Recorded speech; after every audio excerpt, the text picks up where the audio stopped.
jour il ressuscite 22. Pierre le prit à part et commença à le réprimander. Pas question, Seigneur, cela ne vous arrivera jamais. 23. Jésus se tourna et dit à Pierre, éloigne-toi de moi, Satan, vous voulez me faire trébucher. Vous ne pensez pas aux choses de Dieu mais à celles des hommes. Mais faire confiance à quelqu'un, c'est en partie le laisser faire des erreurs. Et ce que j'aime le plus chez Dieu, c'est qu'il s'intéresse plus à votre direction qu'à votre perfection. Bleu Christ compte sur vous pour être son témoin. Actes 1, 8-8. Mais vous recevrez une puissance lorsque le Saint-Esprit sera venu sur vous, et vous serez mes témoins. NKJV. N'attendez pas qu'il soit trop tard. Devenez membre de la chaîne Today et bénéficiez de réconfort et de soutien dans les moments difficiles. Cliquez sur le lien dans la description de la vidéo. Mardi 9 avril 2024. Page 2. Conclusion. Concluons en tirant quelques leçons. Si nous déterminons pourquoi Dieu a appelé Simon-Pierre à diriger, alors nous pouvons comprendre et réaliser que Dieu nous appelle également à être des dirigeants. Soyez sensibles, ouverts à l'appel de Dieu. Pierre et les disciples attendaient à Jérusalem comme Jésus le leur avait dit. Actes 1, 4-2. Prier pour la direction de Dieu. 2 baisers. Dans ce chapitre, il est mentionné et souligné que les disciples priaient constamment et qu'ils priaient pour le discernement pour remplacer Judas. Actes 1, 14,24. 3. Soyez prêts et disponibles pour vous lever et prendre position. Lorsque Dieu vous appelle à diriger pour lui, le monde doit être capable de reconnaître de quel côté vous vous trouvez. Satan aime vous rappeler vos échecs passés, mais Dieu veut que vous preniez une décision, que vous vous leviez et répondiez à l'appel à diriger. Peut-être, comme Simon-Pierre, avez-vous l'impression que Dieu vous tape sur l'épaule pour devenir un leader. Et le leadership commence par un engagement envers Christ. N'attendez pas qu'il soit trop tard. Devenez membre de la chaîne Today et bénéficiez de réconfort et de soutien dans les moments difficiles. Cliquez sur le lien dans la description de la vidéo. Mardi 9 avril 2024. Page 3. Il n'est pas ici parce qu'il est ressuscité. Résumé. Une réflexion sur la véracité et les implications pratiques de la résurrection du Christ d'entre les morts par Félix Ramirez. Il n'est pas ici parce qu'il est ressuscité. Un corps. 15 R. Thomas Jefferson, bien qu'on se souvienne de lui comme d'un grand homme, n'a jamais accepté les miracles qui apparaissent dans la Bible. Il a édité sa propre version de la Bible, dans laquelle toutes les parties faisant référence à des événements miraculeux n'apparaissent pas car elles ont été supprimées. Lors de la rédaction des évangiles, Thomas Jefferson s'est limité aux enseignements moraux de Jésus-Christ. Les dernières paroles de leurs évangiles se lisaient ainsi. Et Joseph prit le corps, l'enveloppa dans un drap propre 60 et le déposa dans son nouveau tombeau, qu'il avait creusé dans le roc, et après avoir roulé une grosse pierre à l'entrée du tombeau, il partit. Mais, Dieu merci, ce n'est pas ainsi que l'histoire se termine, car le Seigneur est véritablement ressuscité des morts, comme il l'avait promis. Ce matin, nous allons considérer ce grand fait qui est la raison de tout dans la vie chrétienne. La résurrection du Christ est un fait complètement vrai. 3-8. À la résurrection de notre Seigneur est le thème central de l'Évangile. 1-2-1. Paul souligne que c'est dans cette grande doctrine fondamentale de l'Église cela a mis votre foi.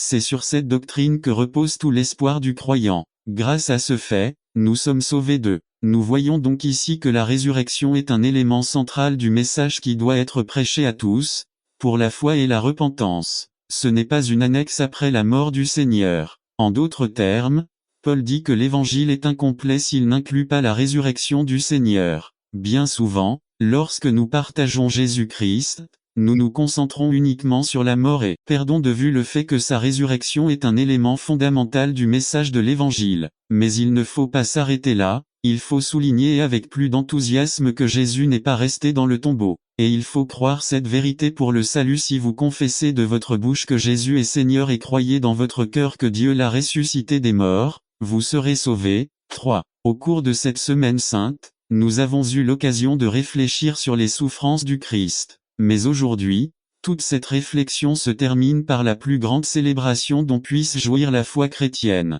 Gloire à Dieu. La mort et la résurrection de notre Seigneur font partie du plan éternel de Dieu. 3-4-1. La Bible enseigne que les événements de la mort et de la résurrection de Jésus ne se sont pas produits de manière inattendue. Dieu, depuis l'éternité, et conformément à son dessein éternel pour nous en Christ, comme le dit l'apôtre Pierre, l'agneau avait été immolé avant la fondation du monde. Dans sa prédication à la Pentecôte, l'apôtre dit quelque chose d'étonnant. Hommes d'Israël, écoutez ces paroles. Jésus de Nazaréen, un homme approuvé par Dieu parmi vous par les prodiges et les signes que Dieu a accomplis parmi vous par lui, comme vous. Vous savez 23 celui-ci, délivré par le conseil résolu et la prescience de Dieu, vous l'avez capturé et tué par les mains des méchants. N'attendez pas qu'il soit trop tard. Devenez membre de la chaîne Today et bénéficiez de réconfort et de soutien dans les moments difficiles. Cliquez sur le lien dans la description de la vidéo mardi 9 avril 2024 page 1 Le crucifiant 3. Le récit de la conversation de Jésus avec les deux disciples nous dit que à partir de Moïse et de tous les prophètes, il leur interpréta dans toutes les Écritures ce qu'ils disaient de lui. Il serait long et fatigant de revoir une à une les références prophétiques à la mort du Christ dans l'Ancien Testament. Mais regardons en quelques-unes. Psaume Ma vigueur s'est desséchée comme un tesson, et ma langue est restée collée à mon palais. Vous m'avez mis dans la poussière de la mort. Car tu ne laisseras pas mon âme dans le Sheol, et tu ne permettras pas non plus à ton sein de voir la corruption. Isaïe Mais il a été blessé pour nos transgressions, écrasé pour nos péchés. Le châtiment qui nous a apporté la paix est tombé sur lui, et c'est par ses blessures que nous avons été guéris. Il vivra des jours sans fin, et la volonté de Jéhovah prospérera entre ses mains. Daniel. Après les 62 semaines, le Messie sera enlevé et n'aura plus rien osé. Il nous donnera la vie après 2 jours. Le 3e jour, il nous ressuscitera et nous vivrons devant lui. Zacharie Lève-toi, ô accent circonflexe épée, contre mon berger et contre l'homme qui est mon compagnon, dit l'Éternel des armées. Je frapperai le berger, et les brebis seront dispersées, et je tournerai ma main contre les petits. C'est la résurrection de notre Seigneur. C'est un événement si certain qu'il n'y a aucun doute sur sa véracité. 5 à 8 1. Paul leur dit, si vous ne me croyez pas, il y a beaucoup de témoins qui l'ont vu. Demandez-leur. Pierre le grand apôtre, les 12 autres 500 frères qui l'ont vu en même temps, Jacques, le demi-frère du Seigneur qui était le chef de l'église de Jérusalem 2. Le fait de la résurrection du Christ ne l'a pas été. Il a été vu par un ou deux, comme tous les prétendus miracles qui prétendent se produire de nos jours. Non seulement le tombeau vide en témoigne, mais lorsque Paul écrivait aux Corinthiens, il y avait des centaines de témoins qui contemplaient le Seigneur vivant. 3. En toute humilité, Paul dit qu'il l'a également vu. Il fait référence au moment de sa conversion à Damas où il persécutait et emprisonnait les chrétiens. 4. L'argument de Paul ne consiste pas seulement à dire qu'il était un de plus qui a vu Jésus. Il dit que sa vie transformée est un témoignage puissant qu'il a eu une rencontre avec le Christ et qu'il a été chargé de prêcher l'évangile de la résurrection du Christ offre le seul espoir pour tous. Nous croyons, sommes et faisons 14 à 20. À la prédication de l'évangile 14 1. L'apôtre nous dit que son œuvre n'aurait aucune raison d'exister. Lui et tous ceux qui ont ouvert la bouche pour partager le message des Écritures perdraient leur temps à annoncer le Christ, si sa résurrection n'avait pas vraiment été vraie. 2. Pensez à tous les efforts qui sont déployés pour partager la parole de Dieu, pour la traduire dans différentes langues. Pensez à ceux qui voyagent ou marchent plusieurs kilomètres pour partager le message des Écritures chaque semaine. Pensez à tous les hommes et à toutes les femmes du monde qui étudient dans les séminaires avec le seul désir de communiquer la parole de Dieu. Pensez aux milliers d'heures passées à préparer et à partager des sermons, des études bibliques. Rien de tout cela n'aurait été possible. N'attendez pas qu'il soit trop tard. Devenez membre de la chaîne Today et bénéficiez de réconfort et de soutien dans les moments difficiles. Cliquez sur le lien dans la description de la vidéo. Mardi 9 avril 2024 page 2 Raison pour laquelle le Christ n'avait pas été ressuscité. Mais cela nous amène à considérer une autre question très connexe. B. La foi du croyant 14 1. Paul dit non seulement ceux qui servent le Seigneur dans la proclamation de l'Évangile comme moi perdraient mon temps, mais vous aussi, eh bien, si le Christ n'est pas ressuscité, ils ont inutilement confié le destin de leur âme à quelque chose de faux d'eux. Et non seulement les croyants vivants de Corinthe, mais tous les croyants qui sont déjà allés avec le Seigneur. V18. Tous ceux qui sont partis vers la présence du Seigneur ont cru comme nous et sont partis avec la même espérance que nous. David devait voir le Seigneur face à face. Même si je marche dans la vallée de l'ombre de la mort, je ne craindrai aucun mal, car tu seras avec moi. Pensez combien de personnes auraient été trompées si, à l'heure de sa mort, la seule chose qui leur donnait de l'espoir était la promesse de la résurrection. 3. Cependant, vous et moi sommes certains que vivre est le Christ et mourir est un gain. Vous pouvez vous endormir en toute confiance. Quelle que soit la circonstance dans laquelle vous nous précédez au ciel, nous avons tous la même certitude des paroles de Jésus lorsqu'il dit « Je vais vous préparer une place afin que là où je suis, vous soyez aussi. » 4. Gloire à Dieu. Notre foi repose aujourd'hui sur des fondations solides. Nous pouvons dire avec Paul « Je sais en qui j'ai cru votre foi, mes frères bien-aimés, malgré les moqueries, le mépris des autres, est une foi précieuse qui nous garde et nous donne la victoire dans ce monde. C'est notre témoignage 15. Nous vivons dans un monde corrompu par le prince du mensonge et de la tromperie. Un monde où à cause de tant de mensonges, les gens ne savent plus quoi ni qui croire. De nombreuses personnes se sont levées et ont prétendu détenir la vérité finale, mais leur mensonge a finalement été découvert. Il y a quelques années, au Texas, un fou nommé David Koresh a prétendu qu'il était Jésus-Christ et a trompé des centaines de personnes qui sont mortes brûlées vives dans un abri secret. Ceux qui ont survécu à cette tragédie vivent dans une confusion totale quant à leur croyance d'eux. Mais les chrétiens ne devraient pas s'inquiéter du contenu du message que nous annonçons. Prêchons avec toute la conviction qu'en Christ il y a l'espérance, il y a la paix, il y a la vie, il y a le pardon des péchés. Prêchons que quiconque croit en lui ne sera pas honteux. Prêchons que le Seigneur a le pouvoir de sauver éternellement tous ceux qui viennent à lui dans la repentance et la foi. Dès le pardon de nos péchés 17. 1. Depuis 2000 ans, il est prêché que tout pécheur repentant qui vient à Christ reçoit, par la foi en lui, le pardon de ses péchés. Nous prêchons que toute barrière entre Dieu et nous soit supprimée, que nous sommes réconciliés avec lui, que Dieu nous déclare justes et libérera de toute culpabilité, que le pécheur est transféré du royaume des ténèbres au royaume de la lumière. Nous prêchons que nous sommes en paix avec Dieu. Dieu nous a réconciliés et a fait de nous ses enfants. Il a effacé et éliminé tous les obstacles afin que nous puissions nous approcher avec confiance du trône de sa grâce. Et tout cela est possible parce que le Christ vit aujourd'hui. Parce que tout le contenu de ce message est soutenu par les promesses du Christ et qu'il les a accomplies en disant qu'il avait le pouvoir de donner sa vie et de se ressusciter. Alors nous pouvons avoir confiance qu'il a aussi le pouvoir de nous débarrasser de nos péchés et donne-nous la vie éternelle. Espérez quelque chose de bien meilleur dans l'au-delà 19. N'attendez pas qu'il soit trop tard. Devenez membre de la chaîne Today et bénéficiez de réconfort et de soutien dans les moments difficiles. Cliquez sur le lien dans la description de la vidéo mardi 9 avril 2024 page 3.1. Si l'espérance que nous avons en Christ était seulement pour cette vie, nous serions les plus misérables de tous les mortels. Nive 2. À l'époque de Paul, être chrétien était un grave danger, persécution, rejet des gens et de la même famille, de la pauvreté, etc. La douleur était grande. Il y avait peu d'avantages tangibles dans cette société. C'était renoncer à gravir les échelons professionnels ou sociaux. 3. Ainsi, Paul nous enseigne que toutes les peines, souffrances et privations de cette vie n'ont pas d'importance pour être chrétien. Vr 31,32. Grâce au Christ, nous avons la pleine sécurité que dans l'au-delà, la vraie vie, les choses seront totalement différentes et bien meilleures que ce que nous vivons ici. Si ce n'était pas le cas, nous serions les plus malheureux, car nous passerions notre vie à souffrir sans aucun espoir d'avenir. J'ai l'espérance de notre propre résurrection. Parce que je vis, vous vivrez aussi, dit le Seigneur. Les prémices étaient la première partie des récoltes que les Juifs apportaient au temple en offrande. Bien que le Christ n'a pas été le premier à être ressuscité, oui, il a été le premier à ne plus jamais mourir, et c'est la preuve et la garantie que nous serons également ressuscités à la vie éternelle. Beaucoup meurent sans avoir vraiment vécu mais d'autres continuent vivre malgré le fait être morts. Conclusion: cela est très vrai par rapport aux croyants. Le message que les femmes ont entendu,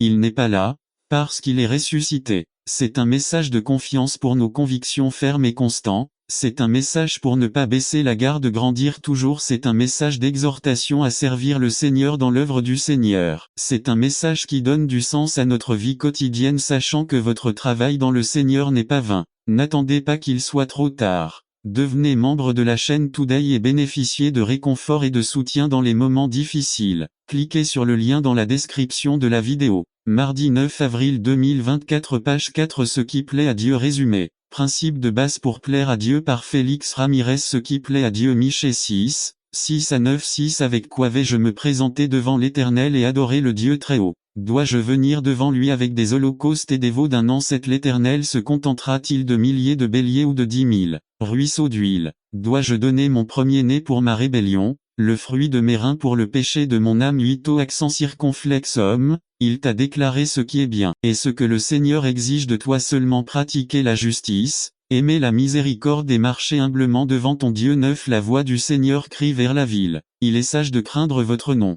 Introduction 1. En tant qu'Église, il est de notre devoir de plaire au Seigneur dans tout ce que nous faisons. 2. Nous ne pouvons pas nous permettre de traverser cette vie en faisant des choses pour Dieu sans nous demander si elles plaisent à Dieu. 3. Dans ce passage, nous trouvons 2 leçons puissantes sur ce que signifie plaire à Dieu. À notre devoir le plus élevé est d'adorer Dieu. Avec quoi vais-je me présenter et adorer? Donner un. Dieu mérite d'être adoré principalement pour ce qu'il est, et aussi pour ce qu'il a fait. Depuis le début de l'humanité, Dieu a exigé que nous l'adorions. Par exemple en Éden, nous voyons Abel offrir un sacrifice à Dieu, un enseignement qu'il a sûrement reçu de son père Adam. Plus tard aux patriarches, Josué, Noé, etc.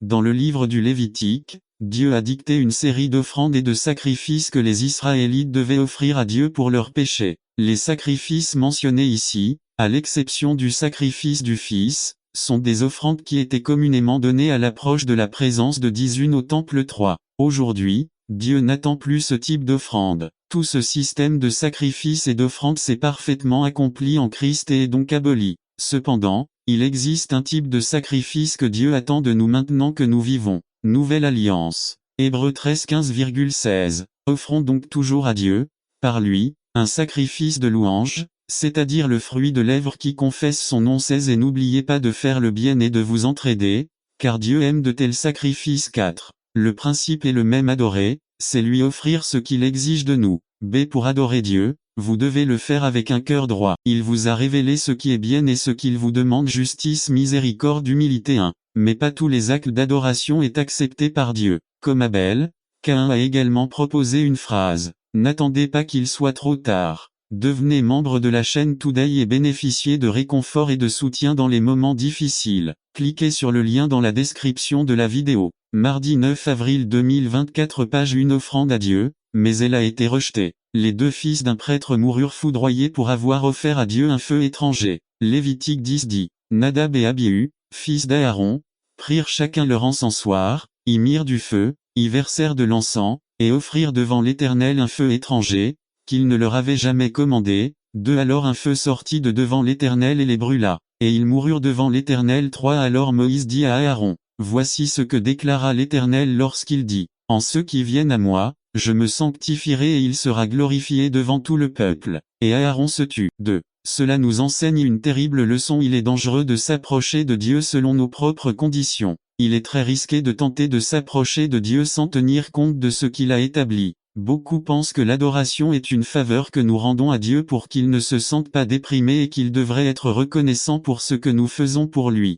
Si nous ne le pensons pas consciemment, c'est du moins ce que nous exprimons par la façon dont nous disons que nous adorons le Seigneur. 3. Dieu lui-même est celui qui établit non seulement l'ordre de l'adorer, mais aussi la manière et les raisons de le faire. Et c'est là qu'il faut être très prudent. 4. Ces versets et bien d'autres nous enseignent qu'il est inutile de rendre un culte extérieur au Seigneur quand il ne vient pas d'un cœur juste devant lui. Cela ne sert à rien de chanter, de lire, de prier, de témoigner, si en réalité nous ne marchons pas jour après jour en étroite collaboration avec le Seigneur. Cela ne sert à rien de faire tout cela quand dans nos cœurs il n'y a pas de repentance constante pour ce que nous faisons. C'est le sang de passages comme « Le sacrifice et l'offrande ne vous plaisent pas, tu m'as ouvert les oreilles, tu n'as pas demandé d'holocauste et d'expiation. 7. Puis je dis, voici, je viens. Dans le rouleau du livre, il est écrit à mon sujet. 8. Il m'a plu de faire ta volonté, mon Dieu, et ta loi est au milieu de mon cœur. Ou parce que tu ne veux pas de sacrifice, ce que je donnerai vous ne voulez pas d'holocauste. 17. Les sacrifices de Dieu,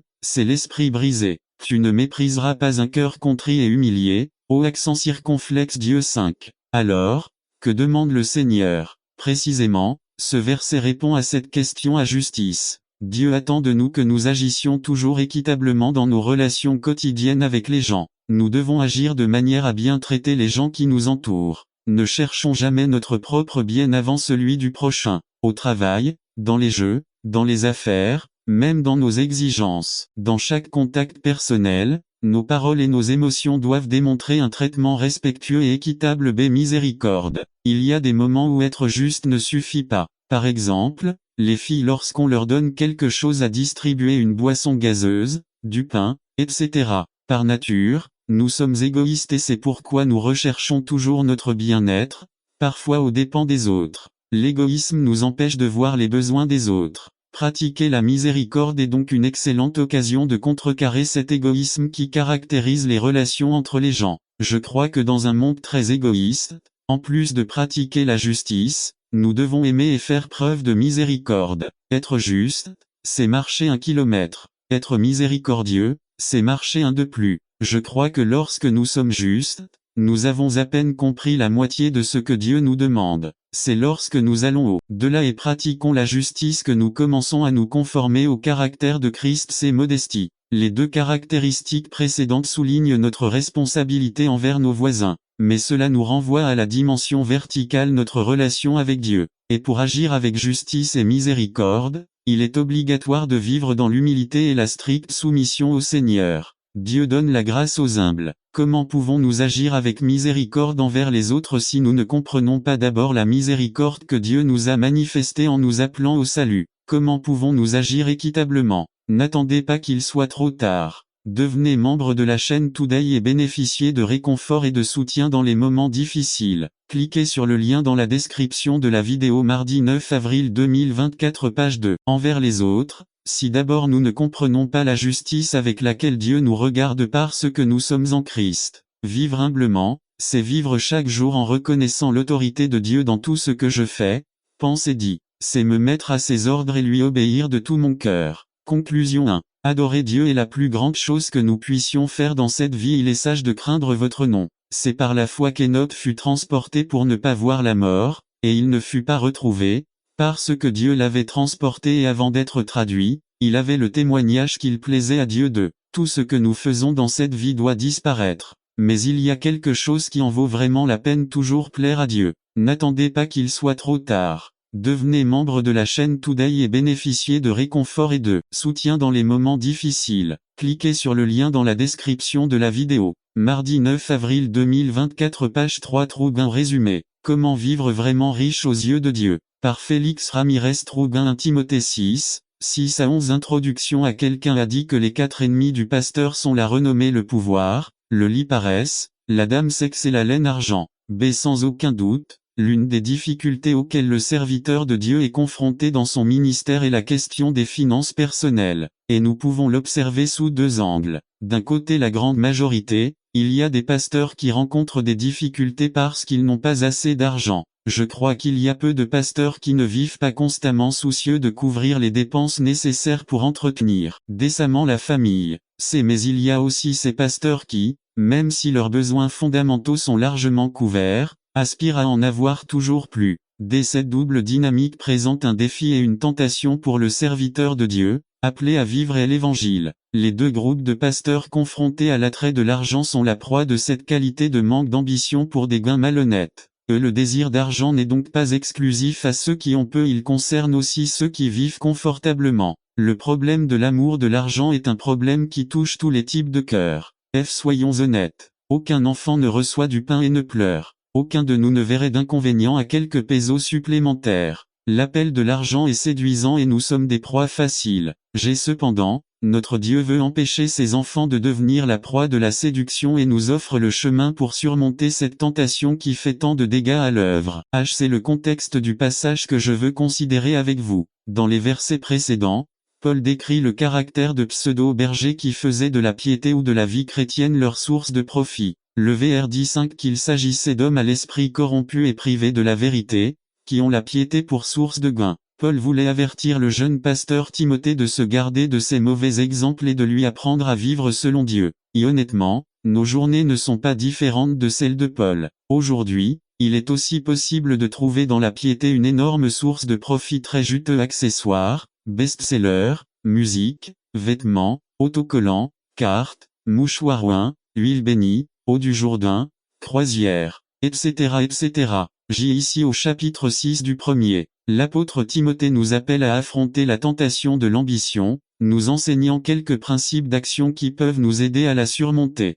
Comment se préparer à affronter l'ambition? Examinons 4 principes fondamentaux. N'attendez pas qu'il soit trop tard. Devenez membre de la chaîne Today et bénéficiez de réconfort et de soutien dans les moments difficiles. Cliquez sur le lien dans la description de la vidéo. Mardi 9 avril 2024 page 1 y examiner les biens matériels à la lumière de l'éternité. C'est à réfléchissez 1. Avez-vous vu une valise que les enfants apportent à leur naissance? 2. Avez-vous vu un camion de déménagement derrière un corbillard? 3. Saviez-vous que les vêtements des morts n'ont pas de sac? B. Ces simples observations nous rappellent que la première étape pour ne pas se laisser dominer par l'ambition est de comprendre que, aussi riches que nous soyons, nous ne pourrons rien emporter, absolument rien avec nous. C. Paul nous place dans la perspective de l'Éternel en pointant les 2 points critiques de notre vie terrestre et nous rappelle que de même que nous n'avons rien apporté au monde, de la même manière nous ne retirerons rien de ce monde. Cette même idée a été évoquée par Job lorsqu'il a dit « Nu, je suis sorti du ventre de ma mère et nu j'y retournerai ».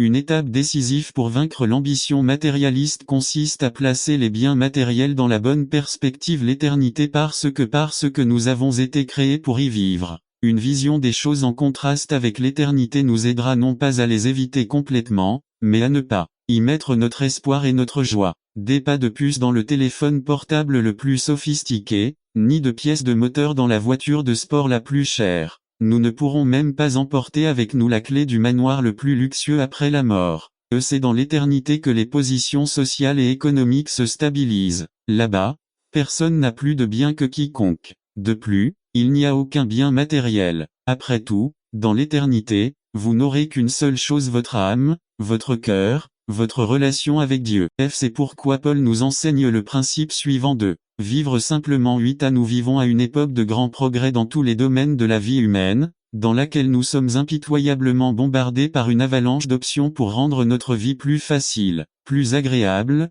plus confortable. B. Toutes ces options sont comme des voies qui tentent d'attirer notre attention et notre argent. Et bon, ils obtiennent ce qu'ils veulent. Nous en venons à penser que nous avons besoin de plus de choses pour aller bien. C'est dans le domaine du marketing, cela s'appelle créer un besoin. D. Si nous avons soif, nous pouvons boire de l'eau ou une boisson gazeuse en bouteille. Si nous avons faim, nous pouvons manger du pain, de la pizza ou un hamburger. Divertissement: faire une promenade dans un parc, aller au mall et aller au cinéma. Dans ce verset, Paul nous appelle à un style de vie simple, qui consiste à 1. Se contenter de quoi manger, 2. Se contenter de quoi porter, c'est-à-dire éprouver de la satisfaction avec un style de vie modeste. Il y a une histoire très intéressante dans notre pain quotidien. N'attendez pas qu'il soit trop tard. Devenez membre de la chaîne Today et bénéficiez de réconfort et de soutien dans les moments difficiles. Cliquez sur le lien dans la description de la vidéo. Mardi 9 avril 2024, page 2. Un homme d'affaires très riche était en colère parce qu'il avait remarqué qu'un pêcheur était assis à côté de son bateau.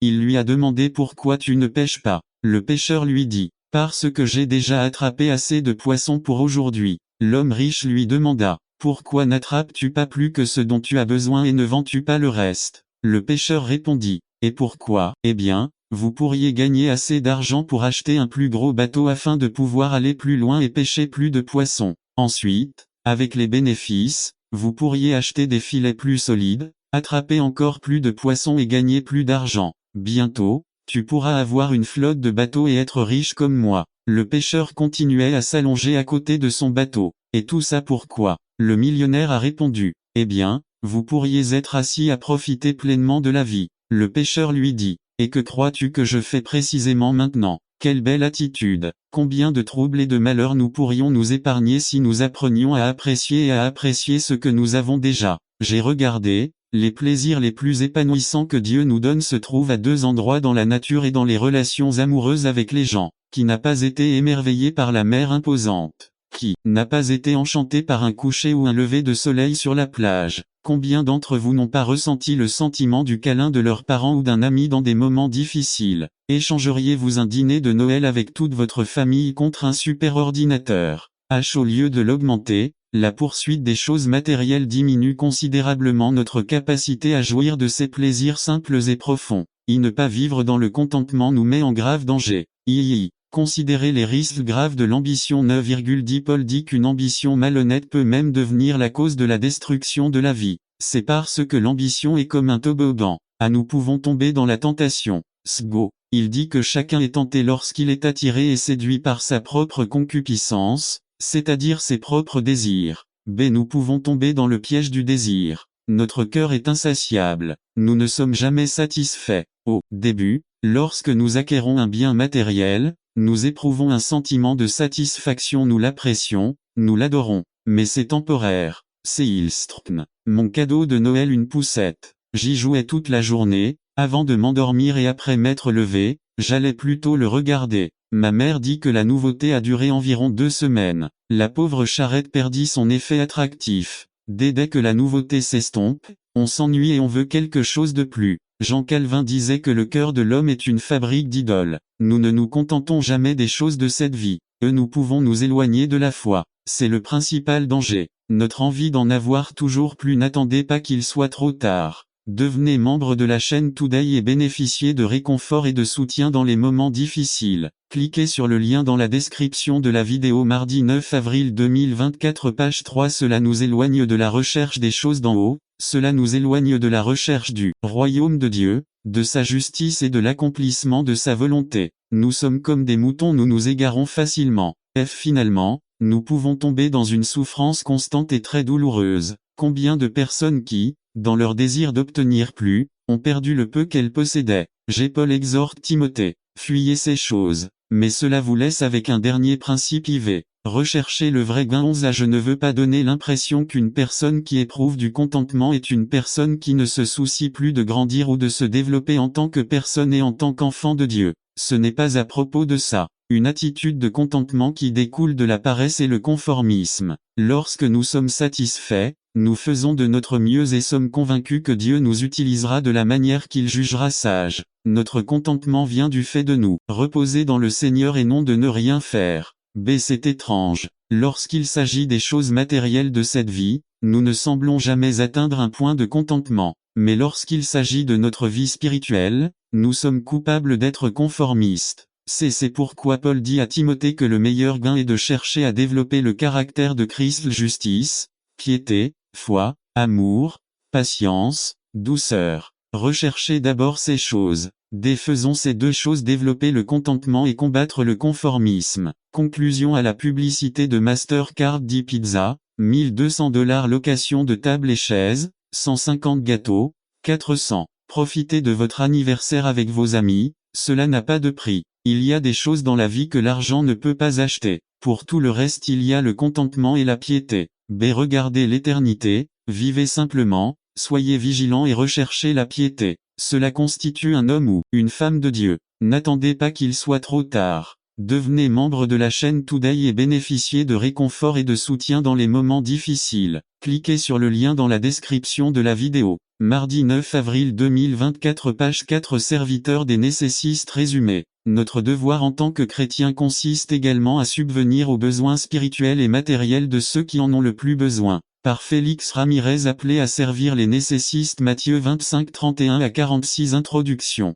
Selon des données encourageantes récentes du gouvernement fédéral, entre 2000 et 2002, plus de 3 millions de Mexicains ont échappé au niveau de l'extrême pauvreté. Le nombre de Mexicains vivant dans l'extrême pauvreté a diminué de 24,2 à 20,3% et la pauvreté considérée comme modérée a diminué de 53,7 à 51,7%, selon le rapport. Bref, un Mexicain sur deux est ou plutôt nous sommes pauvres. En outre, selon ce rapport, l'extrême pauvreté en 1996 était de 37%, soit environ plus de 34 millions de personnes à ce niveau. Aujourd'hui, nous apprenons que notre pays a fait des progrès en matière de santé, de nutrition et d'éducation. Selon les mêmes paroles de notre président, la pauvreté est le défi le plus important et le plus nécessaire au Mexique et c'est un problème qui ne tolère pas l'indifférence et ne permet ni la dissimulation ni la feinte. Ce sont des chiffres qui nous offrent le portrait d'une partie de la dure réalité de notre société que nous avons été appelés à servir par amour de Jésus. En tant que chrétiens, nous avons la responsabilité de servir les personnes dans le besoin. Nous sommes également envoyés pour faire preuve de compassion envers ceux qui se trouvent temporairement ou plus définitivement dans des situations matérielles difficiles. À partir du dernier tiers du siècle précédent, l'évangile de la prospérité a été présenté. La croyance erronée annoncée par de nombreuses églises charismatiques selon laquelle ni la pauvreté ni la maladie et en général aucun besoin économique ou physique ne font partie du plan de Dieu pour ceux qui viennent à Christ pour le salut. Il est vrai qu'en Christ nous avons des promesses dans lesquelles le Seigneur nous assure qu'il nous pourvoira de ce dont nous avons besoin. Il est notre pourvoyeur et a promis de ne pas nous abandonner dans notre besoin. Cependant, jamais, nulle part dans les Écritures, les croyants ne se voient offrir une vie au-dessus de ce niveau. Si l'évangile de la prospérité est une tromperie, ou du moins une erreur, Quelle devrait être notre attitude envers les personnes dans le besoin? Quel est notre devoir envers nos frères dans le besoin? Le texte que nous lisons nous offre 3 grands enseignements pour aider ceux qui sont dans le besoin. 1. Servir ceux dans le besoin nous identifie au caractère et aux actions de Dieu. Dans le passage de Matthieu, nous pouvons découvrir la raison ultime pour laquelle le Seigneur récompense ou punit ces deux groupes de personnes à qui il s'adresse. Qu'est-ce qui a fait la différence entre eux? Il est clair que ce sont des œuvres de miséricorde qui ont été faites ou refusées à son peuple. Ils leur ont finalement été faits ou lui ont finalement été refusés. Jésus laisse sans aucun doute qu'agir pour ou au détriment de son peuple, de ses frères, de ses petits, a des répercussions directes sur lui. Mais pourquoi le Seigneur agit-il ainsi? N'attendez pas qu'il soit trop tard. Devenez membre de la chaîne Today et bénéficiez de réconfort et de soutien dans les moments difficiles. Cliquez sur le lien dans la description de la vidéo. Mardi 9 avril 2024 page 1b. Il n'est pas difficile de comprendre que dans la Bible nous voyons Dieu s'identifier d'une manière particulière aux personnes dans le besoin. Psaume 68 5 dit, Père des orphelins et défenseur des veuves, Dieu est dans sa sainte demeure. Psaume 10 14 à 18 dit également, vous voyez sûrement des mauvais traitements et des provocations. Vous les regardez pour donner la récompense. Le malheureux se réfugie entre vos mains. Tu es l'aide des orphelins. Le désir des humbles auditeurs, ô accent circonflexe Jéhovah, tu prépares leur cœur et tu tends l'oreille, pour juger l'orphelin et l'opprimé, afin que l'homme de la terre ne commette plus la violence. C'est pour différentes raisons, dans un coin sombre de notre cœur, les gens se sentent mal à l'aise avec les personnes dans le besoin. Nous percevons les pauvres, et en général ceux qui souffrent d'un besoin pressant, comme des personnes inconfortables, et le rejet des autres en raison de la condition extérieure est un élément supplémentaire que la personne dans le besoin doit endurer. C'est pourquoi il convient d'attirer notre attention sur le fait que Dieu n'a pas honte de se présenter devant ces gens et de se nommer leur Père et défenseur. Dès la vie très terrestre du Verbe fait chair nous confirme cette identification que Dieu fait avec ceux qui sont dans le besoin. Notre Seigneur est devenu pauvre étant riche. Il s'est humilié, s'est limité, s'est renié et a subi directement les difficultés sociales de son temps, puisque nous savons qu'il vivait au niveau inférieur d'une société agricole arriérée. Mais quelle pourrait être l'une des raisons pour lesquelles le Seigneur s'identifie aux nécessiteux? Il se peut que puisque ces personnes ont de plus grands besoins, souffrent et ont très peu de ressources pour soulager leur situation, ces personnes représentent le groupe de personnes dans lequel il se glorifie grandement, puisque sa bonté devient plus clairement visible. Paul dit que la puissance de Dieu se manifeste surtout dans la faiblesse. Au milieu d'un monde matérialiste ou au mieux généreux pour la commodité, nous voyons Dieu prendre plaisir à déployer les richesses de sa grâce, en particulier envers ceux qui sont dans la plus grande misère et affliction.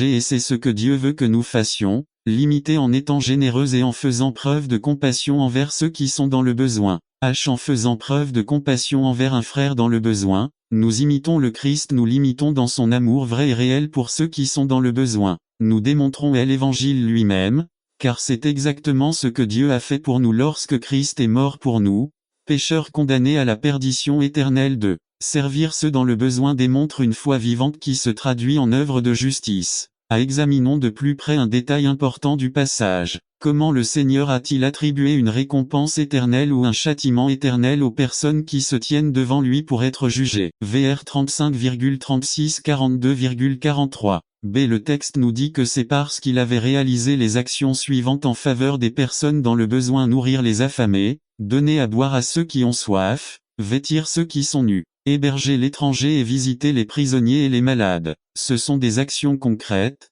qui impliquent des dépenses, des efforts et du temps. Il ne s'agissait pas seulement de mots d'encouragement, ni de simples tapes dans le dos et de bons vœux pour que les choses s'améliorent. Non, ce sont de véritables actions en faveur du bien-être de ces personnes dans le besoin. Ils vont au-delà de simples mots ou phrases en votre nom. Ce sont des actions directes, efficaces et énergiques.